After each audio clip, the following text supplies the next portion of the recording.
Today we're going to learn about solving inequalities by division. Dividing by a negative number flips the inequality while a positive number does not.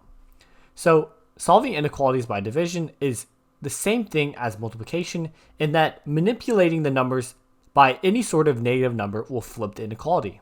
So in this first problem, we're going to divide by 2 to isolate x.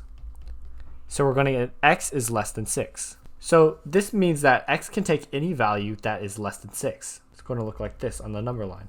Let's label this problem A, this one B, and this one C, and this is A here. Now the inequality does not change at all because we divided by a positive number. How about the second one?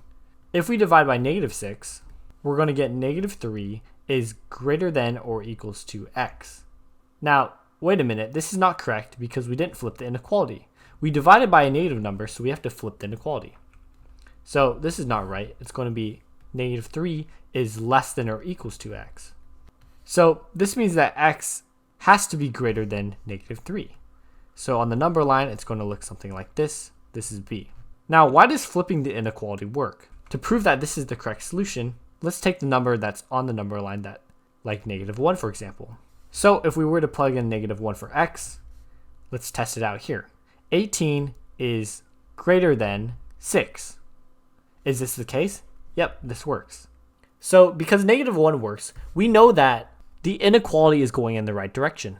Back to what I was saying, if the inequality instead stayed the same from the top expression, it would be negative 3 is greater than or equals to x. That would mean that the values included on the number line extend in the negative direction. So a value like negative 5 would work. However, this time let's plug in negative 5 and see what happens. We get 18 is greater than or equals to 30. And this does not make sense. So this is why we flip the inequality. Now for this last expression, we have 3 is greater than or equals to negative x over 3. You might say, well, we can only solve this by multiplying by 3 to isolate x. But you can also use division here.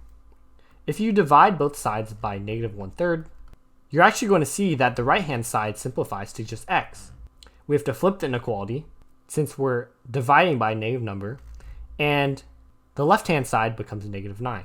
So we're going to get negative 9 is less than or equals to x. On the number line, that looks like this. So this is going to be C.